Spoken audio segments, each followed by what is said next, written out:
Hi, I'm Chris from Dynojet. Today I'm going to show you how to install a Power Commander 5 with fuel and ignition control on this Kawasaki Ninja 300. To perform this installation, we're going to need to remove the seats and the fuel tank and most of the bodywork. Okay, so let's go ahead and start with the seats and the tail section.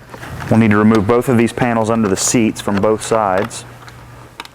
And now we can remove the seat. Next we'll want to remove the side panels from the tail. And now we can remove this piece.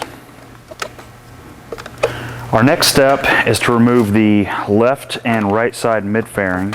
We can start with these panels right underneath the tank first. Now to remove the mid-fairings, we need to take out the inner fairing, also known as the radiator shroud, first.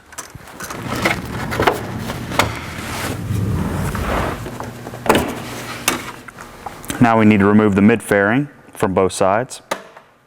Now that we have all the bodywork necessary removed, we can start taking off the fuel tank. Now that we've removed the fuel tank, we can start routing our harness. I have removed the bolts from these two cross member brackets and loosened them so I can route the harness underneath them. Go ahead and route your harness through the tail here and leave yourself enough slack so that when you secure the module to this panel, you'll have enough leeway to open this panel up and access the toolkit later on if you need to.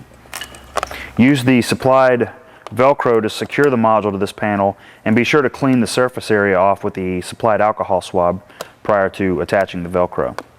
Now we're going to want to secure our ground wire with the 6mm ring lug to the negative terminal of the bike's battery. Now that we have our harness routed down the right hand side of the frame from the tail, we're going to come to our first set of connections at our fuel injectors. We'll have Power Commander leads with orange colored wires that are going to plug in line with the leftmost fuel injector, and the pair of injector leads with the yellow colored wires are going to plug in line with the right side fuel injector.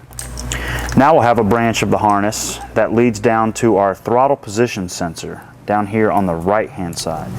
This bike has a primary throttle position sensor and a secondary TPS sensor also on the servo motor here.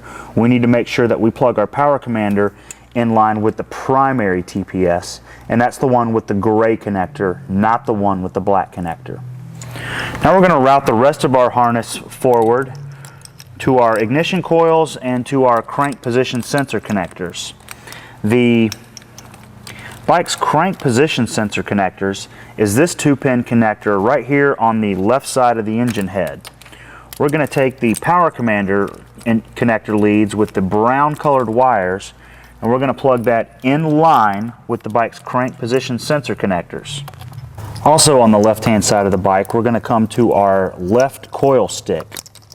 We'll need to plug the coil leads of the Power Commander harness with the green colored wires in line with the left coil stick. Okay, now over here on the right hand side of the engine, we're going to unplug our ignition coil. And we're going to plug our Power Commander leads with the blue colored wires in line with the right side coil stick. And now that we have our Power Commander 5 harness routed and all of our connections made, we're free and clear to bolt the fuel tank, the bodywork, and the seats back on.